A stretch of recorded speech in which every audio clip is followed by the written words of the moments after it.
కాంగ్రెస్ ప్రభుత్వంపై BRS working president KTR విమర్శలు గుప్పించారు. 16 నెలల కాంగ్రెస్ పాలనలో అభివృద్ధి కుంటుపడిందని, పనులన్నీ నత్తనడకన సాగుతున్నాయని ఎద్దేవా చేశారు.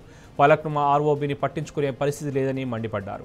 ప్రతిపక్షాల మీద అక్రమ కేసులు పెట్టి చంచల్గూడ జైలుకు పంపే శ్రద్ధ దాని ముందున్న ఫ్లైఓవర్ పూర్తి చేయడంపై లేదన్నారు. శిల్పా లేఅవుట్ వద్ద అంతర్జాతీయ విమానాశ్రయానికి కలిపే రెండో లెవెల్ వంతెనేది అదే దుస్థితి అన్నారు.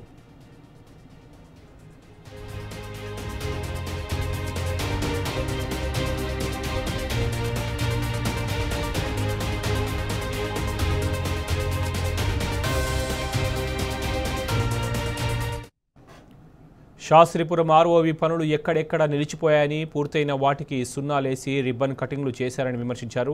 నిర్మాణంలో వాటి పురోగతిని సమీక్షించుకోకుండా గాలికి వదిలేశారని ఆరోపించారు.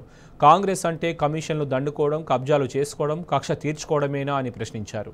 హైడ్రా, మూసీ పేరుతో పేదల ఇండ్ల కూల్చివేతల మీద ఉన్న శ్రద్ధ నిర్మాణాల మీద లేదా అని అడిగారు. అభివృద్ధి అంటే భూములను చెరబట్టడం, బుల్డోజర్లను ఉసిగొల్పడం కాదని హితవు పలికారు.